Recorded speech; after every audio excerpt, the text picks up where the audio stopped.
estamos de volta com o nosso programa Sempre com Você, nesta quinta-feira do direito aqui no nosso programa, né? Lembrando que, claro, você é convidado principal aqui do nosso programa, né? Você que faz o nosso programa acontecer. Todos os dias temos temas diferentes aqui, né? Nas segundas-feiras, ou segundas-feiras motivacionais, ou segundas-feiras financeiras, né? Terça-feira, sempre a terça-feira do aconselhamento. Temos também a quarta-feira da oração aqui. Temos um padre disponível para atender sua ligação, para falar com você. E também temos a Quinta do Direito, que você já conhece, a Sexta-feira Cultural, não é mesmo? Então a gente quer a sua participação, a gente quer você aqui junto conosco, como você faz todos os dias. 33491015 ou então 984199938, tá bom? Participe conosco, fique conosco ligadinho aqui no nosso programa. E hoje nós estamos falando sobre testamento. Recebemos aqui, né, mais uma vez não, né? A primeira vez é o doutor. Deixa eu só pegar a minha ficha aqui, que está complicado hoje. O advogado Fernando Almeida, ele que é especialista em direito da família. Já falamos, já esclarecemos, né, o que é o testamento. Já falamos também que ele não tem... e, na verdade, não é a mesma coisa que inventário, mas tem muita relação, né, com isso. Uma pessoa que faz um inventário, ela pode fazer um testamento depois, doutor? Pode. Um inventário não é a pessoa que faz. Assim, o inventário ele dá abertura após a morte. Com a morte tem que haver um inventário para dar um rumo para os bens que ele deixou aqui em vida. Bacana. Agora, existem testamentos criados que são em condições especiais? Existe isso? Sim, existem os chamados... testamentos extraordinários ou especiais. Hoje em dia, caso alguém queira, se eu quiser fazer um testamento, eu vou ter que escolher uma das três formas que a gente já conversou. Ou público, ou particular, ou cerrado. Porém, a legislação brasileira, ela autoriza a pessoa, quando essa pessoa estiver em condições especiais, como por exemplo, eu estou num avião, estou numa embarcação, e eu não tenho acesso ao cartório, por exemplo, não tenho como ir no tabelião, eu posso fazer de outras formas. São esses testamentos, o marítimo, o aeronáutico e o militar. O marítimo e o aeronáutico são muito parecidos. Na verdade, só o que muda é que o marítimo, você vai estar numa embarcação, pode ser tanto uma embarcação militar quanto comercial, ela tem que estar fora, não parada, tem que estar já no mar. E o aeronáutico ele vai ser quando você estiver numa aeronave, num avião comercial ou militar também. E como que ele é feito esse testamento? Os dois, eles têm que ser feitos mediante duas testemunhas, e a pessoa vai se dirigir até o comandante e essa pessoa que vai lavrar o testamento. Esse testamento vai ser lavrado e vai ficar no diário de bordo do comandante e assim que o comandante chegar em terra firme, ele vai ter que passar esse testamento para as autoridades oficiais. E além disso, o que autoriza a pessoa a fazer o testamento marítimo ou aeronáutico é que a pessoa esteja com algum dano emergente, por exemplo, ela está enferma, ela está no meio de uma viagem, começa a passar mal súbito, começa a ter um infarto, ela pode chegar e fazer esse testamento. Só que se essa pessoa chegar no território com vida e nos 90 dias subsequentes ela não vier a falecer, esse testamento vai caducar. Ele vai perder a validade e caso ela queira fazer novamente o testamento, ela vai ter que fazer uma das três vias normais, que é o particular, ou o público, ou o cerrado. Entendeu? E fora esses dois tem o militar, que é aquele específico para o exército, as pessoas da Força Armada, quando essas pessoas tiverem a campanha dentro ou fora do país. Daí, por exemplo, está lá um soldado fora do país, está no meio da guerra e porventura começa a sofrer um ataque lá ao acampamento dele. Ele, com medo da morte, ele pode pegar, ir até o seu oficial superior e testar. Esse testamento vai ser mediante duas ou três pessoas também. Vai ser mediante duas pessoas quando ele conseguir assinar o testamento. E quando ele não conseguir assinar o testamento, vai ter que chamar uma terceira pessoa para testar e assinar por ele. Bacana. Olha, chegou uma pergunta pra gente aqui. A Maria Júlia de José Abraão pergunta assim: ela já ouviu falar em testamento conjuntivo? O que é esse lícito? O testamento conjuntivo, ele não é lícito no ordenamento brasileiro. O testamento conjuntivo é da seguinte forma. Por exemplo, o homem e a mulher são casados, eles querem testar, querem exercer, dispor dos seus bens, Só que eles fazem os dois no mesmo documento. Isso não é possível no ordenamento brasileiro. Caso o marido e a mulher querem testar, eles podem fazer. Ele pode falar, eu quero deixar meus bens que não são da legítima, de disposição livre, para minha mulher. Só que ele tem que fazer em um documento e a mulher fazer em outro documento separado. Fazer junto no mesmo documento não é possível. Até porque, como a gente falou no começo da entrevista, o testamento ele é personalíssimo e unilateral. Então é só de uma pessoa e tem que ter só a vontade dela. Não pode ter duas pessoas ao mesmo tempo testando no mesmo documento.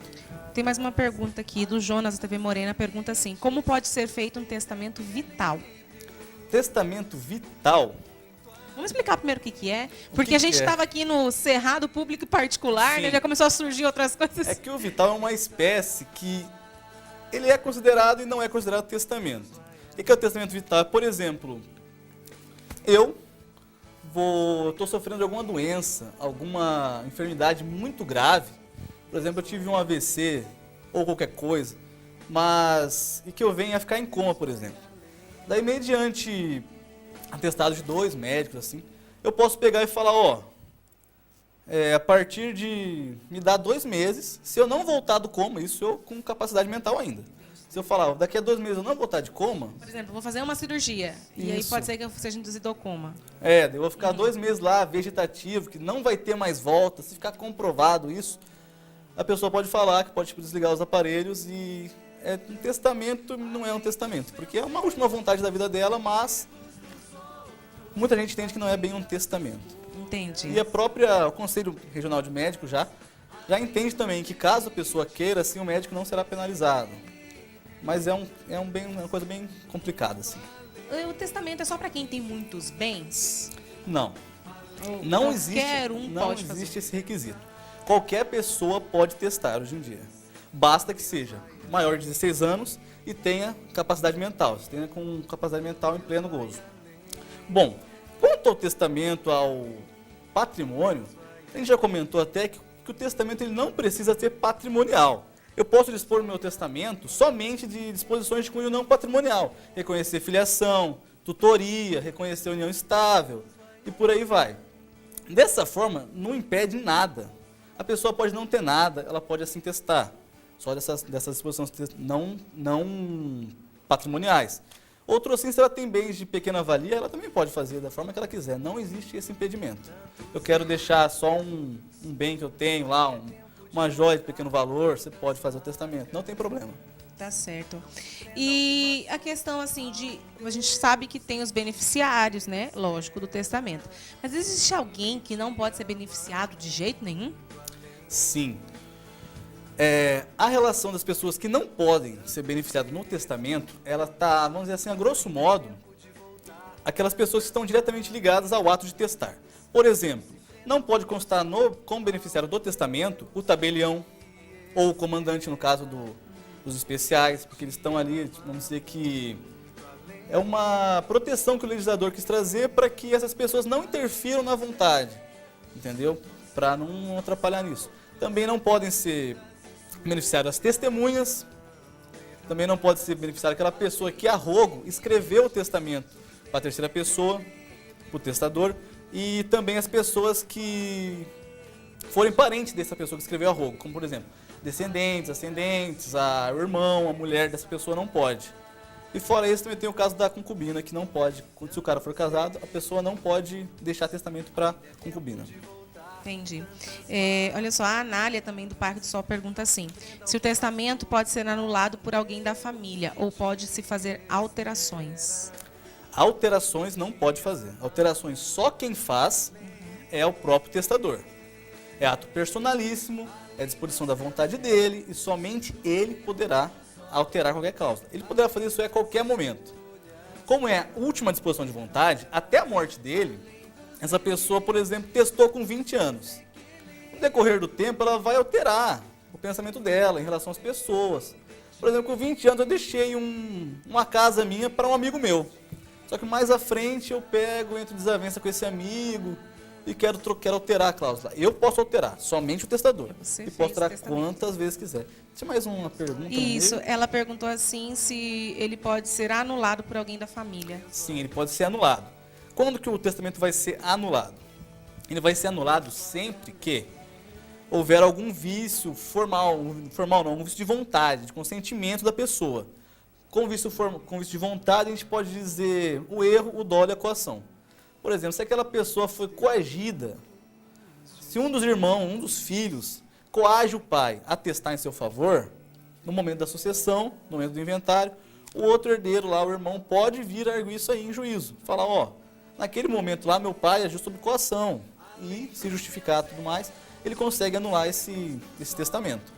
O prazo para anular são de 4 anos. Então não é assim, por exemplo, o testamento está pronto, a pessoa morre, está tudo dividido, tudo certo. Não. Ainda mais como a gente conversou no começo, aqui no Brasil é muito pouco utilizado o testamento. E as pessoas também não têm muito... A gente ouve muito pouco falar muito disso, pouco. né? Você vai ver testamento mais de pessoas que têm grande quantia de dinheiro, grande valia. Essas pessoas se preocupam em fazer a sucessão planejada. Mas a maioria das pessoas não liga para isso, não faz. E como não é muito discorrido sobre isso, as pessoas acabam cometendo muitos erros na hora de fazer o testamento. Às vezes faz sozinho, às vezes faz sem auxílio de advogado. O próprio tabelião, quando faz o público, ele dá um auxílio para a pessoa. Mas às vezes tem muita disposição que acaba cometendo um erro. E todas essas disposições que houver algum erro de vontade, algum dolo, alguma coação, poderão ser anuladas futuramente. Não tem essa que testou, é aquilo e pronto. Os herdeiros podem vir a anular.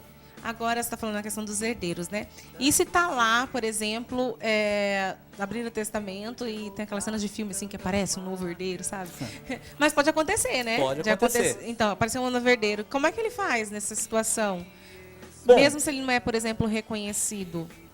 Pode ser, não é o caso do filho fora do casamento que não é reconhecido, que não foi apresentado à família. Pode ser. Daí no momento que os herdeiros deram a abertura do inventário, esse herdeiro não vai fazer parte.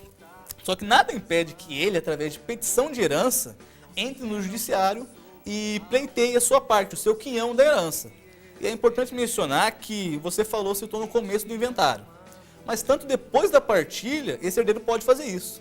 Ele pode entrar com a sua petição de herança, pedindo para reconhecer a filiação, demonstrando a filiação dele com decujos, e assim requerer que os outros devolvam a sua parte da herança e fique com ele. Porque, por exemplo, ele tem que passar por um exame de DNA, né? Algo assim. Sim, às vezes E se a família se recusa a fazer? Ele fica uma situação bem complicada, né? Ele vai ter que ter muito desgaste na justiça mesmo e vai ter que comprovar. Vai ter que fazer um teste, se a família se indispor a fazer. E muitas vezes a pessoa não conhece, mas às vezes o filho fora do casamento já tem até uma certidão de nascimento, que o pai registrou, mas a família não sabe. A família às vezes trata como nem é filho, bastardo, como né? um bastardo, mas isso também já é um meio da pessoa poder entrar no testamento, entrar na herança. É uma situação que é meio assim... É delicada, né, a questão do testamento. Você falando assim, parece algo tão prático. Por exemplo, tá lá, eu vou fazer meu testamento já, né, dividir as coisas, fica tudo certo, tudo tranquilo. Sim. A gente fala de mexer com dinheiro, né? O pessoal... Começa a complicar, né? Deixa eu te perguntar, por exemplo, se a pessoa ela coloca lá no testamento que ela dividiu tal imóvel, por exemplo, para alguém. E esse imóvel tá cheio de dívidas. Essas dívidas vão para essa pessoa também tem que quitar essas dívidas? É que assim, no caso das dívidas, no inventário é feita a arrecadação de todo o patrimônio da pessoa. O patrimônio inclui dívida, inclui valores que tem dinheiro em conta bancária, o valor do patrimônio físico mesmo, móveis, imóveis, etc.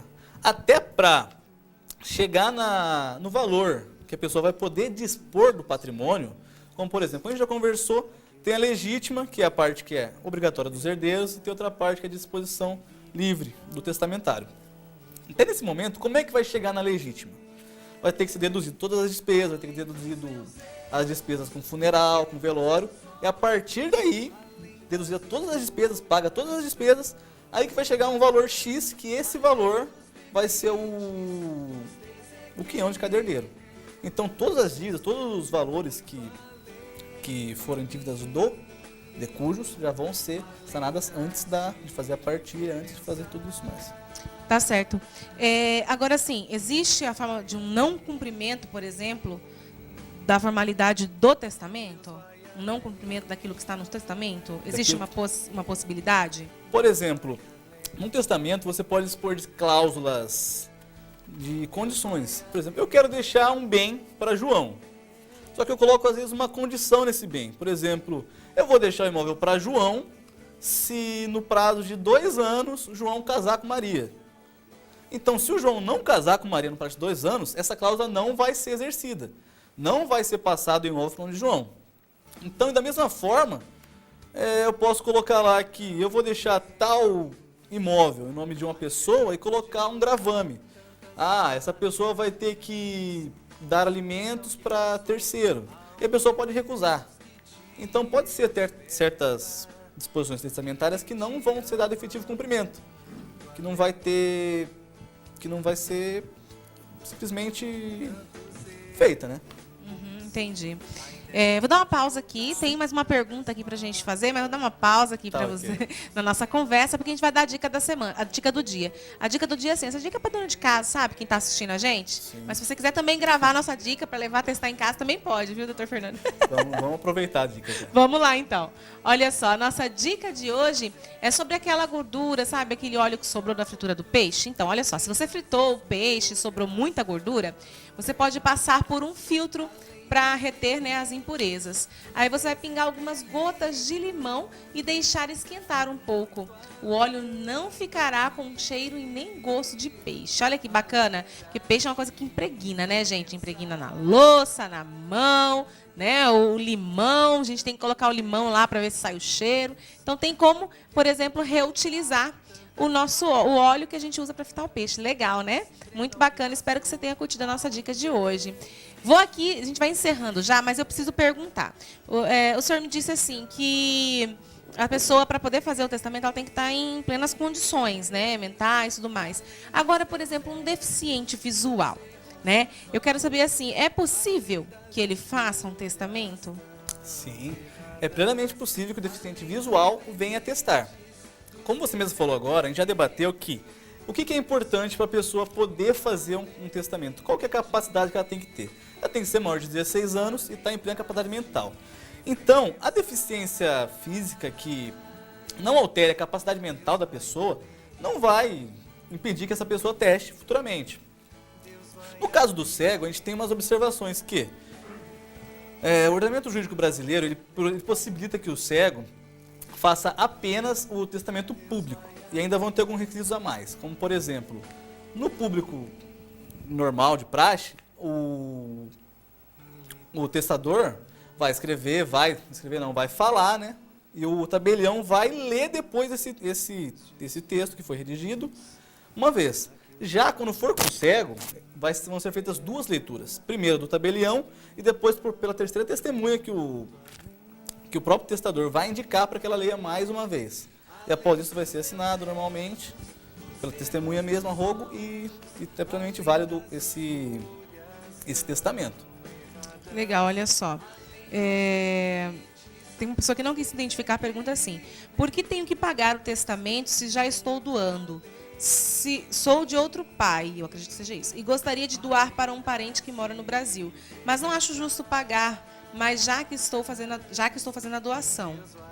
Não quis se identificar. Eu acho que ele quer fazer uma doação de um terreno que é herança, né? Sim. E aí ele quer doar para alguém no Brasil, mas ele vai ter que pagar por isso. Sim, que é assim. Pelo que eu entendi, ele está querendo fazer um testamento público, e o testamento público tem as taxas do cartório. Não são taxas altas, mas é a taxa cartorária que é cobrada. O testamento, ele tem o caráter de ser gratuito, mas ele é gratuito como? Como na forma que eu vou doar para alguém, não é nem doar que fala, porque doar você faz em vida. No caso, eu vou dispor, após a minha morte, de um bem, e esse bem vai ser transferido para outra pessoa, vai incidir nesse bem os impostos de transmissão, impostos em TCD no caso, né, impostos de transmissão causa mortes, e consequentemente ele vai ter que pagar a taxa do cartório, que é cobrado de praxe em todo cartório já, as pessoas têm que fazer isso. Então, tem que e pagar, não tem né? como Não fugir tem do jeito. imposto, que é imposto de transmissão, e a taxa cartorária também. Então, tá aí, você não quis se identificar, mas é essa a resposta. Tem mais uma pergunta que acho que é do Vanderlei do Coronel Antonino. Ele fala assim: ele quer saber sobre um terreno que ele tem de herança, ele e mais 9 irmãos, que tem uma pendência de 2 anos na prefeitura. A mesma quer leiloar, isso é possível? Bom, no caso ele já fez o inventário, É isso? Bom, ele tem um terreno que é de herança. Acho que ele recebeu de herança para dividir entre os 9 irmãos. E tem uma pendência de 2 anos na prefeitura. Ele quer saber assim se a prefeitura pode leiloar. Ah, para poder leiloar. É assim. Ele Para deve fazer estar com dívidas, né, do terreno. Para pagar. Bom, esse terreno, como é que vai ter que ser feito? Ele vai ter que quitar primeiro as dívidas da prefeitura para poder transferir para os herdeiros que são titulares do direito agora. E caso eles não paguem, tem que ver se o bem é o bem único de família ou não. Se for bem único de família, não vai poder ser penhorado, não vai poder ser leiloado nem nada. Muito menos para pagar as dívidas tributárias ou dívidas do tipo que aquele imóvel tiver. Melhor ele procurar saber, né? Ir na prefeitura e procurar saber, né? Até para transferir para o nome dos herdeiros. Ele vai ter que ir lá, vai ter que regularizar tudinho para poder fazer essa transferência no cartório. Senão não vai ser possível. Entendi. A última pergunta, viu? Olha só, não se identificou também, mas diz assim, que é separada, tem uma filha com um esposo, que se casou de novo, e ele quer deixar as coisas só para a segunda esposa. Isso pode no testamento? Não, como eu te falei, ele foi casado. Assim, a pessoa não deu o nome, mas ela fala assim, que ela é separada, tem uma filha com o esposo, né? Tem uma filha. E aí o esposo se casou de novo e ele não quer deixar nada para a primeira esposa e para a primeira filha, só para a segunda família. Não tem como fazer. Como a gente já conversou, existe a parte legítima da herança. A parte legítima, que é a metade do patrimônio do decujus, tem que ficar necessariamente para os herdeiros necessários. No caso, como ele tem filha, a filha dele vai concorrer nesse valor. E dependendo do casamento novo que ele tem, não sei se foi formalizado ou não, se é uma união estável, se não é, a pessoa, a cônjuge vai concorrer também de forma normal com o herdeiro dele. Então, essa parte de 50% da legítima, ele não pode dispor, não pode tirar da filha dele. Já a outra parte, ele pode testar totalmente para quem ele quiser, até para outra esposa e para a segunda família. Última pergunta aqui, eu sei que já deu tempo, mas eu preciso fazer. Também não se identificou e pergunta assim, sou solteiro e tenho mãe e irmãos, mas eu quero deixar em testamento só para o meu sobrinho, eu posso? Tem mãe e irmãos. Isso. No caso, como tem a mãe, é um herdeiro necessário, 50%, necessariamente para a mãe. Os outros 50% ela pode dispor para o sobrinho, conforme a vontade dela. Tá certo, então. Doutor Fernando, obrigada, viu, pela sua participação. Nosso tempo é curto, você viu que a televisão passa voando, né? Te espero numa próxima oportunidade. Tá ok, obrigado pela oportunidade. Bom, foi muito agradável a entrevista hoje. Comecei um pouquinho nervoso com vocês aqui, mas fiquei bem à vontade, né? Depois. E próximas oportunidades que precisar, pode chamar que a gente comparece. Então tá bom, obrigada, viu? Bom trabalho para você. Obrigado. E você que tem em casa, não saia daí que a gente já volta com as notícias de hoje. Tantos erros, ainda é tempo de voltar, tantas marcas. Não se prenda ao que passou, a um Deus.